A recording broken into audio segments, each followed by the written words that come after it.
ಸುಮಾರು ವರ್ಷಗಳಿಂದ ಅನೇಕ ರೋಗಗಳನ್ನು ಗುಣಪಡಿಸುತ್ತಾ ಬರುತ್ತಿರುವ ಪಾರಂಪರಿಕ ವೈದ್ಯರ ಸಭೆ ಕರೆಯಲಾಗಿದೆ. ಸಭೆಯಲ್ಲಿ ಗಿಡಮೂಲಿಕೆ ಬಳಸಿ ರೋಗಗಳನ್ನು ಹೇಗೆ ಸರಿಪಡಿಸಬಹುದು ಮತ್ತು ಹಲವು ವಿಚಾರಗಳ ಕುರಿತು ಸಭೆ ನಡೆಸಲಾಗ್ತಿದೆ ಅಂತ ಪಾರಂಪರಿಕ ವೈದ್ಯರಾದ ಸಿದ್ದರಾಮ್ ಮಾಡಿಯಾಳ್ಕರ್ ಅವರು ತಿಳಿಸಿದ್ದಾರೆ.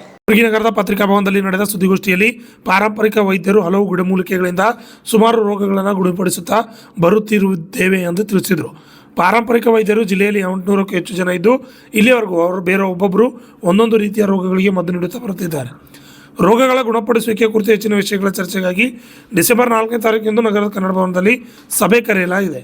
ಸಭೆಯಲ್ಲಿ ಚರ್ಚಿಸಿ ಜನರಿಗೆ ಅನುಕೂಲವಾಗುವ ರೀತಿಯಲ್ಲಿ ಮುನ್ನಡೆಯುತ್ತೇವೆ ಎಂದು ತಿಳಿಸಿದ್ದಾರೆ. Bureau report RJ32 Kannada news, Kalaburagi. ನಾವೆಲ್ಲರೂ ವೈದ್ಯರು ಆರ್ಟಿಕಲ್ 41 ಸೆಕ್ಷನ್ 1 ಪ್ರಕಾರ ನಾವು ಕರ್ನಾಟಕ ಜೈವಿಕ ವೈವಿಧ್ಯ ಸಮಿತಿ ಮೆಂಬರ್ಸ್ ಕೂಡ ಇದ್ದೇವೆ ಪಂಚಾಯಿತಿಯಲ್ಲಿ. ಈಗಾಗಲೇ ನಮ್ಮ ಅವಧಿ 5 ವರ್ಷ ಇರುತ್ತದೆ.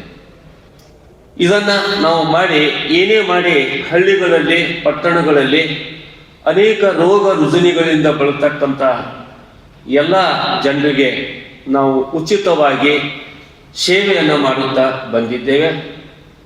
ಇಷ್ಟು ಹೇಳಿ ನನ್ನ 2 ವಿಷಯಗಳ ವಿದಾಯ ಹೇಳುತ್ತೇನೆ. ಜೈ ಪ್ರಬುದ್ಧ ಭಾರತ್. ಸರ್, ನಮಗ ಈ ಸಂಘಟನೆ ಮಾಡಿಕೊಂಡು ನಾವು ಏನು ಮಾಡಬೇಕಾಗದ, ಇದೇ ಕಲಬುರಗಿ ಕನ್ನಡ ಭವನದಲ್ಲಿ ಏನು ಮಾಡ್ತಾ ಇದ್ದೇವೆ, 4, 12, 20, 25ರಿಂದ ರಾಜ್ಯ ಕಮಿಟಿಯವರು ಬರ್ಲಿಕ್ಕತ್ತಾರೆ ಸರ್. 8 ಜನ ಪದಾಧಿಕಾರಿಗಳು. ಅವರ ಜೊತೆಗೆ ನಮ್ಮೆಲ್ಲ ಕಲಬುರಗಿ ಜಿಲ್ಲೆಯ ವಿಭಾಗೀಯ ವೈದ್ಯರು ಅಲ್ಲೇ ಒಂದು ಮೀಟಿಂಗ್ ಅನ್ನು ಮಾಡ್ತಾ ಇದ್ದೆವು. ಎದರ ಮೀಟಿಂಗ್ ಅಪ್ಪ ಅಂತಂದ್ರೆ, ಪ್ರತಿಯೊಂದು ಗಿಡಮೂಲಿಕೆಗಳ ಬಗ್ಗೆ ನಾವು ಸ್ಟಡಿ ಮಾಡ್ತಾ ಇದ್ದೆವು, ಅರಿವು ಮಾಡಿಕೊಡ್ತಾ ಇದ್ದೆವು. ಟೋಟಲ್ 21 ಲಕ್ಷ ಗಿಡಮೂಲಿಕೆಗಳಿದ್ದು ಪ್ರತಿಯೊಂದು ವಿಭಾಗದಲ್ಲಿರ್ತಕ್ಕಂಥ ಎಲೆಮರೆಕಾಯಿ ಆಗಿದ್ದಂಥ ನಮ್ಮ ವೈದ್ಯರಿಗೆ ಕರೆಸಿ 4ನೇ ತಾರೀಕಿಗೆ ಕನ್ನಡ ಭವನದಲ್ಲಿ ಈ ಗಿಡಮೂಲಿಕೆಗಳ ಪರಿಚಯ ಮತ್ತು ಒಬ್ಬರೊಬ್ಬ ವಿನಿಮಯ ಮಾಡಿಕೊಳ್ಳೋ ಸಲುವಾಗಿ ಒಂದು ಮೀಟಿಂಗ್ ಅನ್ನು ಕಂಡಕ್ಟ್ ಮಾಡಿದ್ದೇವೆ ಸರ್. ಅದರಲ್ಲಿ ಎಲ್ಲ ವಿಭಾಗೀಯ ವೈದ್ಯರು ಬರ್ತಾರೆ. ಔಷಧಗಳ ಬಗ್ಗೆ ನಾವೇನು ಮಾಡ್ತಿರ್ತೀವಿ, ಪ್ರತಿಯೊಂದು ರಾಜ್ಯ ಮಟ್ಟದವರು ಮತ್ತು ಈ ಒಂದು ಜಿಲ್ಲೆ ಮಟ್ಟದವರು ಸರ್ಚ್ ಮಾಡ್ಕೊಂಡು ಅವರಲ್ಲಿದ್ದಂಥ ಔಷಧಗಳನ್ನು ನಮಗವರು ಯಾವ ರೀತಿ ತಗೋಬೇಕು. ಫಾರ್ ಎಕ್ಸಾಂಪಲ್, ಈಗ ಒಂದು ಮಹಾಬಲ ಅಂತ ಇರ್ತದೆ. ಮಹಾಬಲದಲ್ಲಿ ಕಲಬುರಗಿಯಲ್ಲಿ ಆ ಇದೆ ಹೆಸರಿಗೆ ಬೇರೆ ಮಹಾಬಲ ಇದೆ, ಬೇರೆ ಜಿಲ್ಲೆಯಲ್ಲಿ ಮತ್ತೊಂದು ಅಂತಾರೆ. ಅದಕ್ಕೆ ಅದು ಇರೋದು ಮಾತ್ರ ಒಂದೇ ಔಷಧ ಮಹಾಬಲ. ಅದು ಹೆಚ್ಚಾಗಿ ನಾವು ಶಕ್ತಿಯುತವಾಗಿ ಅನೇಕ ಈ ದುಶ್ಚಟಗಳಿಂದ ಬಳಲಿ ನಮ್ಮ ಯುವಕರು, ನಮ್ಮ ಜನಾಂಗದವ್ರು ಏನಪ್ಪ ಅಂತಂದ್ರೆ ಹಾಳಾಗ್ತಾ ಇದ್ದಾರೆ. ಆ ಮಹಾಬಲ ನಾವು 30 ದಿವಸ ಕೊಟ್ಟೆವು ಅಂತಂದ್ರೆ ಅವರು ಮತ್ತೆ ಮೊದಲಿನ ಸ್ಥಿತಿ ಅವರಿಗೆ ಬದುಕಲು ಸಾಧ್ಯ ಆಗ್ತದೆ. ಇಂಥದ್ರ ಬಗ್ಗೆ ಒಬ್ಬರನ್ನೊಬ್ಬರು ನಾವು ಕೂಡೀಕರಿಸ್ಕೊಂಡು ನಮ್ಮದೇ ಆದಂಥ ಒಂದು ಟ್ರೈನಿಂಗ್ ಟೈಪ್ ಮಾಡ್ತಾ ಇದ್ದೇವೆ ಸರ್. ಜನರಿಗಂತೂ ಈಗಾಗಲೇ ಕೋವಿಡದಲ್ಲಿ ನಮ್ಮ ಒಂದು ಪಾತ್ರ ನಾವು ಅಳಿಲು ಸೇವೆ ಮಾಡಿದ್ದೇವೆ ಸರ್. ಕೋವಿಡದಲ್ಲಿ ಸಾಕಷ್ಟು ಮಾಡಿದ್ದೇವೆ ಸರ್. ಮತ್ತು ಈಗ ಹಳ್ಳಿಯಲ್ಲಿ ನಮ್ಗೆ ಪಂಚಾಯಿತಿ ಮೆಂಬರ್ 5 ವರ್ಷ ಮಾಡಿದ್ದಾರೆ ಮತ್ತು ವೈದ್ಯ ಮೆಂಬರ್ ನಾವು ಪಂಚಾಯಿತಿಯಲ್ಲಿ 5 ವರ್ಷ ಮೆಂಬರ್ ಆಗಿ ಉಳಿದಿದ್ದೆವು. ಅಲ್ಲಿ ಅನೇಕ ಜನರಿಗೆ ನಾವು ಮೆಡಿಸಿನ್ಗಳನ್ನು ಕೊಟ್ಟು ನಾವು ಬದುಕಿಸ್ತಾ ಇದ್ದೇವೆ, ನೋಡ್ತಾ ಇದ್ದೇವೆ ಸರ್. ನಮಗೆ ರಾಜ್ಯ ಮಟ್ಟದ ಸರ್ಟಿಫಿಕೇಟ್ ಇದೆ ಮತ್ತು ಗೌರ್ಮೆಂಟ್ ಅಂತೂ ಈಗಾಗಲೇ ನಮಗೆ ಹೋದ ಮಾರ್ಚ್ ತಿಂಗಳಲ್ಲಿ ಮಾನ್ಯ ಈಶ್ವರ್ ಖಂಡ್ರೆ ಸಾಹೇಬರು ಮತ್ತೆ ಅಲ್ಲಿ ಸಂಬಂಧಪಟ್ಟ ಆಡಳಿತ ಅಧಿಕಾರಿಗಳಾದಂಥ DC ಅವರು ಕೂಡ ಒಂದು ಸಮ್ಮೇಳನ ಮಾಡಿ ನಮಗೇನಪ್ಪ ಅಂದ್ರೆ ಸರ್ಕಾರದಿಂದ ದುಡ್ಡನ್ನು ಖರ್ಚು ಮಾಡಿ ಒಂದು ದೊಡ್ಡ ಸಮ್ಮೇಳನ ಮಾಡಿದ್ದಾರೆ. ಈಗ ಕೆಲವೇ ದಿವಸಗಳಲ್ಲಿ ನಮಗೆ ಸರ್ಕಾರದಿಂದ ಟ್ರೈನಿಂಗು ಕೂಡ ವ್ಯವಸ್ಥೆ ನಡೆದಿದೆ. ಅದು ಆದಿಚುಂಚನಗಿರಿಯಲ್ಲಿ ಇದೆ ಸರ್ಟಿಫಿಕೇಟ್ ಇವೆ.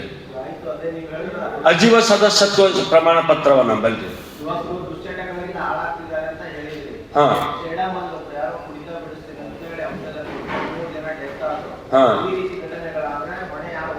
ಅವರು ಪಾರಂಪರಿಕ ವೈದ್ಯರಲ್ಲ ಸರ್. ಅವರು ಈಗೇನು ಒಂದು ಮೊನ್ನೆ ಆಕ್ಸಿಡೆಂಟ್ ಆಯ್ತು, ಅವ್ರು ಅಲ್ಲ ಸರ್ ಪಾರಂಪರಿಕ ವೈದ್ಯರು. ನಾವು ಪಾರಂಪರಿಕ ಅಂತಂದ್ರೆ 5,000 ಇತಿಹಾಸ ಇದೆ ಈ ದೇಶದಲ್ಲಿ. ಒಬ್ಬರಿಗೊಬ್ಬರು ಜನಪದವಾಗಿ ನಮ್ಗೇನಪ್ಪ ಅಂದ್ರೆ ಬಂದದ್ದು ಇದು ತಂದೆ ತಾಯಿ ಮುತ್ತಜ್ಜನಿಂದ ಬಂದದ್ದು. ನಮ್ಮಲ್ಲಿ ರಿಯಾಕ್ಷನ್ ಇಲ್ಲ, ವನಸ್ಪತಿಯಲ್ಲಿ ಯಾವುದೇ ರಿಯಾಕ್ಷನ್ ಇಲ್ಲ ಸರ್. ಈಗ ಬೇವಿನ ತಪ್ಪಲು ಕೊಡ್ತೇವ್ರಿ, ಬೇವಿನ ತಪ್ಪಲಕ್ಕೇನ ನೀಮ್ ಟ್ಯಾಬ್ಲೆಟ್ಸ್ ಅಂತೀವಿ ಅದಕ್ಕೆ ಇನ್ನಿತರ ಕೆಲವು ಔಷಧವನ್ನು ಕಳಿಸ್ತೇವೆ.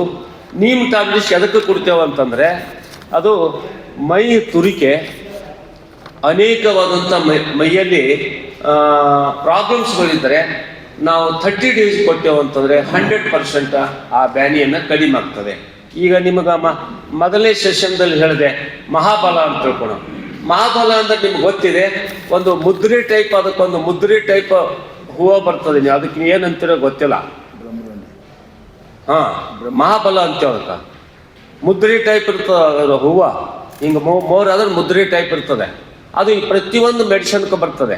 ಮತ್ತು ಅದ್ರ ಜೊತೆಗೆ ದನ ಕರುಗಳಿಗೆ ಇಮಿಡಿಯೇಟ್ ಒಂದು ಥರದ್ದು ಜುಲಾಬ್ ಆಗ್ಲಿಕ್ಕತ್ತಿತ್ತು, ಸಂಡಾಸ್ ಆಗ್ಲಿಕ್ಕತ್ತಿತ್ತು ಅಂದರೆ ನಾವೇನಪ್ಪ ಅಂದರೆ 25 ಎಲೆಗಳನ್ನ ತಗೊಂಡು ಅದರೊಳಗೆ ಕೆಲವು ಮೆಡಿಸಿನ್ಗಳ ಕಲಿಸಿ ನಾವು ಕೊಟ್ಟೆವು ಅಂತಂದರೆ, ರೊಟ್ಟಿ ಒಳಗೆ ಬೆಲ್ಲ ಕಲಿಸಿ ಕೊಟ್ಟೆವು ಅಂದರೆ ಇಮಿಡಿಯೇಟ್ ಅದಕ್ಕೆ ಸಂಡಸ್ ಮಾಡೋದು ಬಂದಾಗ್ತದೆ. ಈಗ ಸರ್ ನಾನು ಕಮ್ಸೆ ಕಮ್ಮ 60 ವರ್ಷ ಆಯಿತು ನಾನು ಈ ವೈದ್ಯಕೀಯ ಇದರಲ್ಲಿ ಕೆಲಸ ಮಾಡುತ್ತಾ. ನಾನೊಬ್ಬ ಸರ್ಕಾರಿ ಮನುಷ್ಯ ಆಗಿ ತಾಲೂಕಾ ಇಶ್ಯೂ ಆಗಿ ರಿಟೈರ್ಡ್ ಆಗಿದ್ದೀನಿ. ಮತ್ತು ನಾನು ರಾಷ್ಟ್ರ ಪ್ರಶಸ್ತಿ ಮತ್ತು ರಾಜ್ಯ ಪ್ರಶಸ್ತಿ ಕೂಡ ಲಭಿಸಿದೆ. ಹೀಗಾಗಿ ನಾವೆಲ್ಲರೂ ಈ ಮೆಡಿಸಿನನ್ನು ಮುಚ್ಚಿ ಹೋಗಬಾರ್ದು, ಇದು ಉಳಿಲಿ ನಮ್ಮ ದೇಶಕ್ಕಾಗಿ, ನಮ್ಮ ದೇಶ ಜನರು ಅದರ ಉಪಯೋಗ ತಗೊಳ್ಳಿ ಅಂತ ತಿಳ್ಕೊಂಡು ನಾವೊಂದು ಆಸೆಯನ್ನು ಇಟ್ಟುಕೊಂಡು ನಾವು ಕೆಲಸ ಮಾಡ್ತಾ ಇದ್ದೇವೆ.